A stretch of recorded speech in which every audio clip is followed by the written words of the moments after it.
নমস্কাৰ, আজি মই আপোনালোকলৈ লাড়ুৰ ৰেচিপি এটা লৈ আহিছোঁ। আপোনালোকে এইদৰে সহজতে ঘৰত বনাব পাৰিব, বহুত বেছি সোৱাদ লগা হয়। তেতিয়াহ'লে আহকচোন ভিডিঅ'টোৰ মাজলৈ। এয়া মই লাড়ুটো বনাবলৈ বাতিৰ দৰে এবাতি চাউলৰ গুড়ি লৈছোঁ। এয়া মই শুকাই থোৱা চাউলৰ গুড়ি লৈছোঁ। আপোনালোকে কেঁচাও চাউলৰ গুড়ি ল'ব পাৰে। এতিয়া মই চাউলৰ গুড়িখিনি ল' ফ্লেমত ভাজি ল'ম। এই ৰেচিপিটো মই আগতেও দিছোঁ, কিন্তু ভণ্টি এজনীৰ ৰিকুৱেষ্টত মই আজি এই লাড়ুৰ ৰেচিপিটো আকৌ দি দিছোঁ। এইখিনি আপোনালোকে মিডিয়াম বা হাই ফ্লেমত নাভাজিব, এইদৰে ল' ফ্লেমতে ভাজিব, কোনো ধৰণৰ কালাৰ চেঞ্জ হ'বলৈ নিদিব। আপোনালোকে মোৰ ভিডিঅ' চাই ভাল পালে লাইক, কমেণ্ট আৰু ছাবস্ক্ৰাইব কৰি দিব, ফেমিলিৰ লগত শ্বেয়াৰ কৰিব। পিঠাগুড়িখিনি এইদৰে ভালদৰে ভাজি ল'ব লাগিব, তেতিয়া লাড়ুকেইটা বেছি দিনলৈ থাকিব। এইদৰে আপোনালোকে কেঁচা চাউলৰ গুড়ি থাকিলে কেঁচা চাউলৰ গুড়িও ল'ব পাৰিব।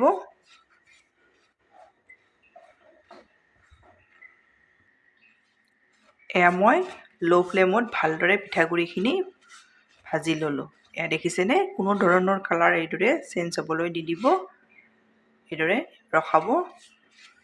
এতিয়া ইয়াতে দি দিম মই এয়া আধা বাতি কাজু। কম বেছি পৰিমাণেও দিব পাৰে, কিন্তু বেছিকৈ দিলে লাড়ুকেইটা খাবলৈ আৰু বেছি ভাল হয়। এতিয়া ইয়াতে 3টা ইলাইচি দি দিছোঁ, গোন্ধটো ভাল আহে সেইকাৰণে। এইখিনি মই আৰু 1 মিনিট সময় এইদৰে লৰাই ল'ম।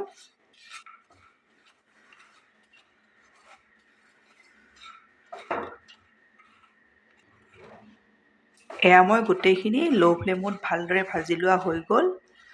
এতিয়া গেছ অফ কৰি লৈছোঁ। কেৰাহীখনতে এইদৰে আপোনালোকে হ'লেও নমাই এইদৰে থৈ নিদিব, এইদৰে 1-2 মিনিট সময় লৰাই থাকিব, নহ'লে তলত লাগি ধৰিব।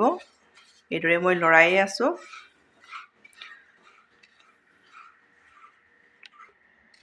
এইখিনি মোৰ ভালদৰে ঠাণ্ডা হৈ গ'ল। এতিয়া এইখিনি মই মিক্সিৰ জাৰটোত লৈ ল'ম। এয়া মই মিক্সিৰ জাৰটোত এইদৰে লৈ ল'লোঁ। ঠাণ্ডা একেবাৰে ভালদৰে ঠাণ্ডা কৰি ল'ব। এতিয়া ইয়াতে দি দিম মই এই বাতিৰ দৰে আধা বাতিৰ বেছি দিছোঁ আৰু এবাতিৰ কম এয়া নাৰিকলৰ গুড়ি। এয়া মই শুকান নাৰিকলৰ গুড়ি লৈছোঁ। আপোনালোকে শুকানে ল'ব, কেঁচা নল'ব। আৰু যদি শুকান নাথাকে তেতিয়া আপোনালোকে কেঁচা নাৰিকলৰ গুড়ি ভালদৰে ভাজি ল'ব। এতিয়া মই মিক্সিত এইদৰে গুড়ি কৰি ল'ম গোটেইখিনি। এয়া মই মিক্সিত দেখিছেনে, এইদৰে একেবাৰে মিহি হৈ যায়, এইদৰে গুড়ি কৰি ল'লোঁ। একেবাৰে পাউডাৰ গাখীৰৰ দৰে মিহি হৈ যায়। এতিয়া মই গেছত আকৌ একেখন কেৰাহীয়ে এইদৰে মোহাৰি দি দিছোঁ। ইয়াত মই 2-3 চামুচ জোখত পানী দি দিছোঁ। এইদৰে পানী দিলে গাখীৰ যদি দিওঁ তেতিয়া লাগি নধৰে। এতিয়া মই এয়া পিঠাগুড়ি লোৱা বাতিৰ দৰে এয়া এবাতি গাখীৰ লৈছোঁ। আপোনালোকে পিঠাগুড়ি এবাতি ল'লে গাখীৰো এবাতিয়ে ল'ব।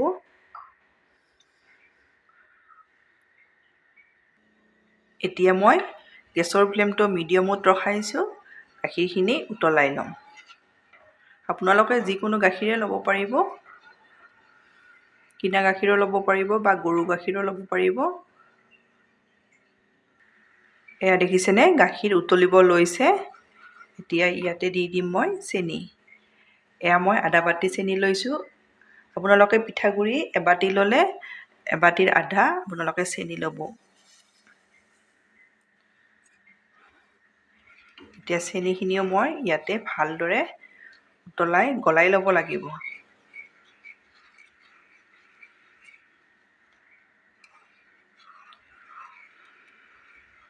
বহুত বেছি সোৱাদ লগা লাড়ু আপোনালোকে এইদৰে বনাব পাৰিব।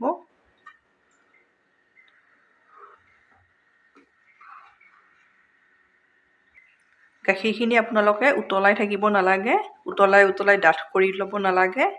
চেনিখিনি গলি যোৱালৈ আপোনালোকে এইদৰে উতলালে হৈ যাব।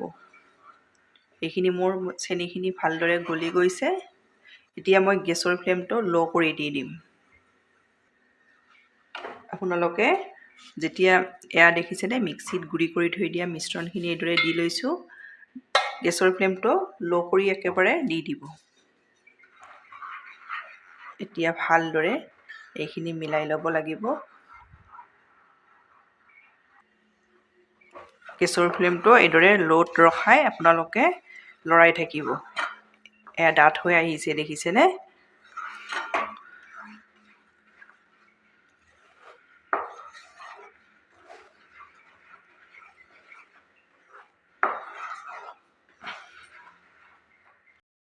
একেবাৰে গেছৰ ফ্লেমটো ল'ত ৰখাই এইদৰে লৰাই থাকিব। এয়া দেখিছেনে? কেৰাহী এৰি দি আহিছে। আৰু অলপ এইদৰে লৰালে হৈ যাব।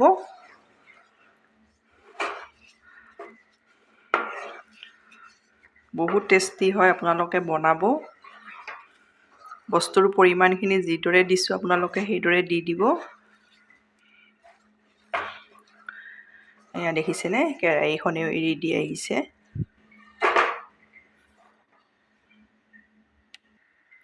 এয়া দেখিছেনে? কেৰাহীখনে এইদৰে এৰি দিব। তেতিয়াই জানিব আপোনালোকে এইখিনি ৰেডি হৈ গৈছে বুলি লাড়ু বনাবলৈ। এয়া কেৰাহীখনে এইদৰে এৰি দিছে। এয়া ধৰিব নিশ্চয় পাৰিছে। এইদৰে এৰি দিব কেৰাহীখনে। তেতিয়াই আপোনালোকে গেছ অফ কৰি নমাই ল'ব। এতিয়া মই এইখিনি নমাই ল'ম। এয়া মই কেৰাহীখন নমাই ল'লোঁ। অলপ বেছি ঠাণ্ডা নোহোৱাতে আপোনালোকে গৰমে গৰমে এইদৰে লাড়ুকেইটা বনাব।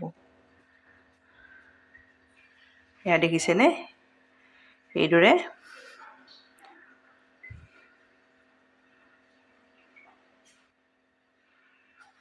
এয়া এটা হৈ গ'ল। আৰু এটা দেখাই দিছোঁ।